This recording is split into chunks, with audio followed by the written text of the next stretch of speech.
pendant les 2 années qui ont suivi. Donc, voilà, donc ça c'est une présentation générale que j'envoie à nos clients pour leur expliquer quel est notre engagement par rapport à tout ce qui est tourisme sustainable.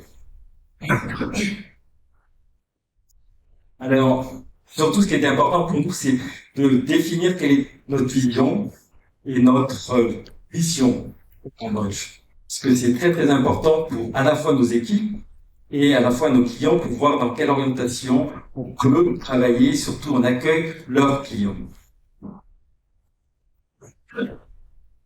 On a travaillé sur le TRIMS avec plusieurs thématiques. Je vous laisse regarder en détail. Et les présentations seront envoyées ou pas? Oui, oui. Les personnes qui souhaitent pourront demander à me le faire parvenir. Alors, ce qui était très important pour nous, ça a été, on a toujours travaillé avec beaucoup d'organisations, donc, qui sont à la fois des sociétés, soit des ONG, vous connaissez, je pense, la plupart, et également des sociétés telles que PAR de Cambodia Circus est une société, mais qui n'est pas une ONG. Ça fait une grosse différence. Et on vient de passer un accord avec Osmose, basé à Siem Reap, où en fait on gère leur partie touristique. Donc là, ce sont les différents thèmes sur lesquels nos clients sont impliqués. Le transport, les hôtels, les différentes activités, les restaurants. Pour le transport, là, on a fait un énorme travail sur le calcul de notre impact carbone. Donc pendant 1 an, on a travaillé avec une société qui s'appelle Ecosol en France, qui nous a donné un système pour pouvoir calculer exactement l'impact carbone de chacun de nos clients. Et nous sommes la seule agence aujourd'hui au Cambodge à proposer ce service-là. C'est-à-dire que si vous nous demandez un tour, nous sommes capables de vous dire exactement quelle sera la consommation carbone que vous allez faire. Là, je vais passer rapidement. C'est ce qu'on propose à nos clients par rapport aux différentes activités, séjours qu'ils peuvent visiter. On travaille beaucoup avec le CIPA, je pense que vous connaissez aussi. Là, ce qui est pareil, c'est Care of People, donc par rapport à nos équipes. Comme je l'ai dit, on n'a licencié aucun employé. On fait très attention de sélectionner nos fournisseurs. Ça, c'est un point très très important. Par exemple, pour les hôtels, nous avons fait notre propre grille de sélection où on a mis un sort de label qui correspond à nos valeurs à nous. Et si l'hôtel ne signe pas notre charte, nous ne travaillons pas avec eux.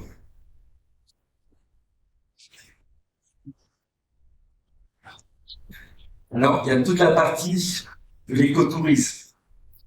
Vous savez, c'est un bien grand mot, l'écotourisme au Cambodge. Je ne vais pas trop en parler parce que sinon, j'en ai là pour des heures, mais c'est un sujet qui est très très sensible parce que l'attente de nos clients ne correspond pas exactement à ce que on peut leur proposer ici en termes surtout d'accommodation. L'écotourisme et le homestay sont venus, vous le savez tous, des bed and breakfast en Angleterre, où à la base, c'était des Anglais qui allaient chez des Anglais pour pouvoir échanger. Ça s'est développé dans le monde entier. Et donc, les gens veulent faire du homestay et des familles cambodgiennes, comme vous voyez. Où est l'échange? Quand ils ne parlent pas anglais, encore moins français. Donc, c'est un sujet sur lequel est très sensible.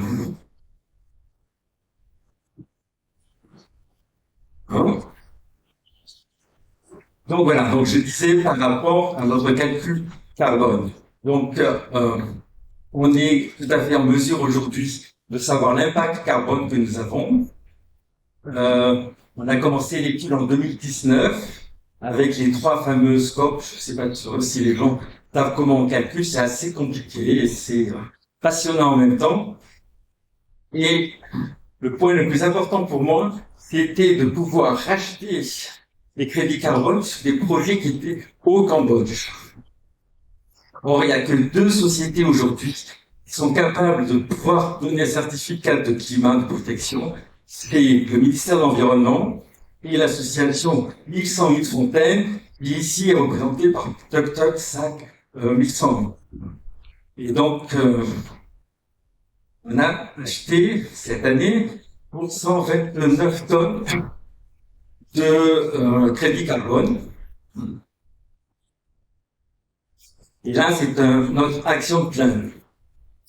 Donc l'idée, ce qu'il faut savoir, c'est que sur les fameuses 3 scopes, je ne vais pas rentrer en détail, 90% correspondent à ce que nos clients dépensent en carbone. Donc, pour ça, on a l'année dernière, c'est-à-dire 2022, acheté que 10% de ce que nous avons dépensé en carbone, qui correspondait à 12 000 tonnes, l'équivalent de 772 vols Paris, Phnom Penh aller-retour. Et nous avons tout un programme pour qu'en 2028, on ait absolument couvert l'ensemble de toutes dépenses carbone toute cette année. Ça, c'est la première étape la plus importante. Et la deuxième étape, ça va être de proposer à nos clients des séjours qui sont de moins en moins consommation de carbone. Et là, ça va être un peu plus compliqué. Donc voilà, ça c'est notre certificat auprès de 1108 Fontaines. Ils sont donnés par une société qui s'appelle Softpol, basée entre autres à Singapour. Pour les années, ça c'est donc là vous voyez, vous avez le logo que l'on met dans chacun de nos circuits. Si l'hôtel a signé notre accord sustainability, on a eu différentes accréditations. Et donc pour cette année, on a signé l'accord de Glasgow et on a acheté entre autres 2 tuk-tuk électriques pour l'instant qui vont commencer à circuler dans Phnom Penh demain pour accompagner nos clients, et on a signé un précommande d'une dizaine d'autres pour Siem Reap lorsque la société sera implantée sur Siem Reap, parce que pour l'instant, elle ne peut travailler que sur Phnom Penh. Donc c'est dans cette optique-là de réduire notre impact carbone, parce que c'était vraiment un sujet qui nous tient à cœur. Et l'année dernière, on a lancé cette campagne, je ne sais pas si vous avez entendu parler, qui s'appelle One Step No Plastic. Pourquoi on a lancé cette campagne? Parce que le retour de nos clients, avant le Covid, parce que l'année dernière, il n'y avait pratiquement pas qui. C'était une des remarques que le Cambodge était pas particulièrement propre et qu'il y avait énormément de déchets plastiques. Donc on a lancé cette campagne, au départ tout seul, pour pouvoir nettoyer et sensibiliser les différents acteurs du monde du tourisme. Donc on a commencé à Cap, en juillet, on avait 55 participants. On a été après à Siem Reap, où on a eu plus de 300 participants. À Kratie, on en a eu 280. On a fait Phnom Penh avec 700. Et on a fini à Battambang en janvier. Il y avait plus de 1000 personnes. Et au total, il y a 330 sociétés qui ont participé à la campagne. C'est une campagne, on va dire, neutre en termes de carbone, puisque on a calculé exactement l'impact carbone qu'avait cette campagne pour pouvoir justement la mettre dans notre plan à venir. Et on espère que la campagne va pouvoir cette année continuer sur d'autres villes, parce que le problème est de pire en pire. Donc, j'espère que d'autres personnes ici présentes pourront participer ultérieurement. Bon.